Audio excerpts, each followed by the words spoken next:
1위 북한 비밀 신앙의 대가. 세계에서 가장 잔혹한 기독교 박해국 1위는 바로 북한입니다.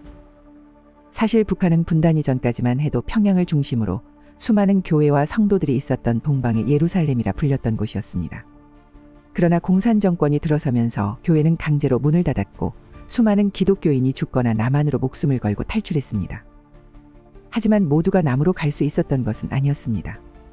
신앙을 포기할 수 없었던 많은 이들이 북한의 남하 지하로 숨어들었고 그 신앙은 지금도 비밀스럽게 이어지고 있습니다. 현재 북한에서는 성경책을 소지하는 것만으로도 처형이나 정치범 수용소에 끌려갈 수 있습니다. 최근까지도 비밀리에 성경을 유포하던 북한 성도들이 발각되어 처형당한 사례들이 보고되었습니다. 이 절망적인 상황에서도 북한의 기독교는 완전히 사라지지 않았습니다. 지하교회의 성도들은 몰래 모여 기도하고 예배드리며 신앙을 유지하고 있습니다. 그들은 왜 목숨을 걸고 이 신앙을 지키려 할까요? 오늘날 북한에서 탈출한 탈북자들 중 상당수가 남한에 도착하여 남한 교인들의 도움으로 하나님을 다시 만나고 있습니다. 북한에서는 신앙을 몰랐던 사람들이 자유를 찾아 남한으로 오자마자 하나님을 만났고 기독교인이 되는 축복을 경험하고 있습니다. 탈북자들에게 남한은 단순히 자유의 땅이 아니라 하나님을 만나는 기회의 땅이 된 것입니다. 2위 아프가니스탄 공개 처형장의 비극.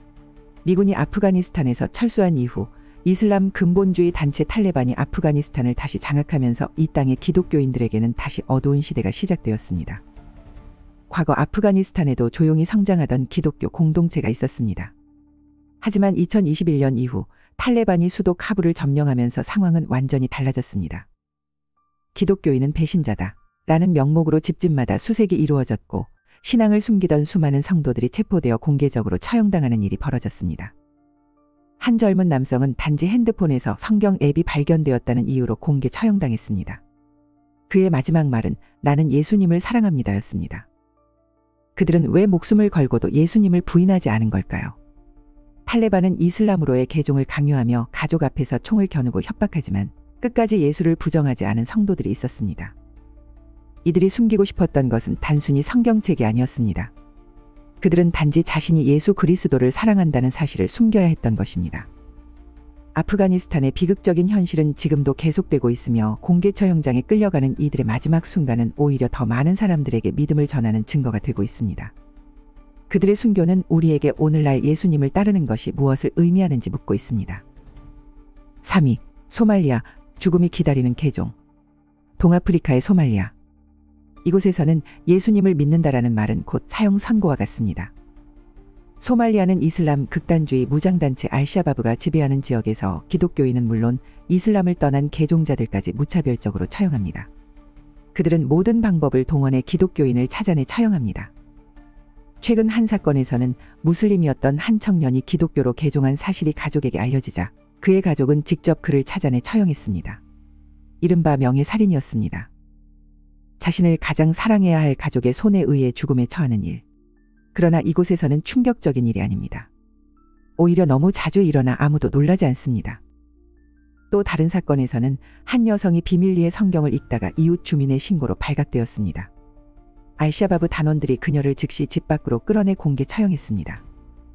그녀가 숨겨온 것은 성경책 한 권이 아니라 그 책에 담긴 생명을 바꾸는 진리였습니다. 소말리아의 성도들은 왜 이런 끔찍한 상황 속에서도 예수님을 부인하지 않을까요? 그들에게 예수 그리스도는 죽음보다 더 큰 가치이고 영원한 생명의 유일한 길이기 때문입니다. 그들의 이야기는 오늘 우리의 믿음이 얼마나 큰 대가를 치를 준비가 되어 있는지 다시금 돌아보게 합니다. 4위 리비아 목숨을 건 바닷가의 십자가. 지중해의 아름다운 해변을 가진 나라 리비아. 그러나 이곳의 해변은 때로는 피로 물들고 있습니다. 2015년 2월 IS는 리비아의 바닷가에서 이집트에서 온 21명의 기독교인 노동자들을 잔혹하게 처형하는 영상을 공개했습니다.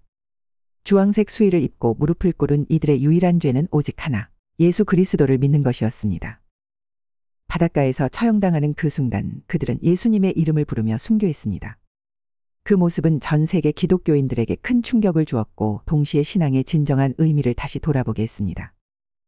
이 끔찍한 사건은 끝이 아니었습니다. 지금도 리비아의 지하교회에서는 언제 처형당할지 모르는 공포 속에서 성경을 읽고 찬송을 부르며 신앙을 지키고 있습니다. 최근에도 비밀리에 예배드리던 성도들이 급습당해 처형당한 사례가 여러 차례 보고되었습니다. 그들의 신앙은 칼날 앞에서도 흔들리지 않았습니다. 그들은 왜 죽음 앞에서도 예수를 선택했을까요? 리비아의 기독교인들이 겪는 고통과 희생은 오히려 더 많은 사람들에게 믿음과 용기를 불어넣고 있습니다. 그들의 마지막 기도는 하나님께 드리는 원망이 아니라 오히려 자신들을 박해하는 자들의 구원을 위한 기도였습니다. 5위, 파키스탄 신성모독죄라는 것. 파키스탄은 공식적으로 종교의 자유를 인정하지만 현실은 그렇지 않습니다. 이곳에서 기독교인은 항상 신성모독죄라는 무서운 덫에 걸릴 위험 속에 살고 있습니다. 파키스탄의 신성모독죄는 이슬람 예언자 무함마드를 비방하거나 꾸란을 모독했다는 혐의로 사형까지 선고할 수 있는 법입니다. 그러나 이 법은 기독교인을 겨냥하여 악용되는 사례가 많습니다. 대표적인 사례로 기독교 여성 아시아 비비는 무슬림 이웃과의 사소한 논쟁 후 예언자를 모독했다라는 이유로 사형 판결을 받았습니다. 그녀는 무려 10년을 감옥에서 보냈으며 세계적인 항해 끝에 극적으로 풀려났지만 여전히 생명의 위협 속에서 살아가고 있습니다. 최근 사건에서도 한 청년이 SNS에 성경 구절을 올렸다는 이유만으로 신성모독죄로 체포되었습니다. 그는 현재도 감옥에서 사형 선고를 기다리고 있습니다. 성경 말씀을 올렸다는 이유만으로 처형당할 위기에 놓인 이들의 잘못은 무엇일까요? 그들이 범한 유일한 죄는 예수 그리스도를 믿는 것이었습니다. 파키스탄의 기독교인들은 늘 불안 속에서 살고 있지만 그럼에도 신앙을 포기하지 않습니다. 오히려 이 어려운 현실이 믿음을 더 견고히 하는 계기가 되고 있습니다. 그들은 말합니다. 죽음은 두렵지만 예수를 버리는 것은 더 두렵다고.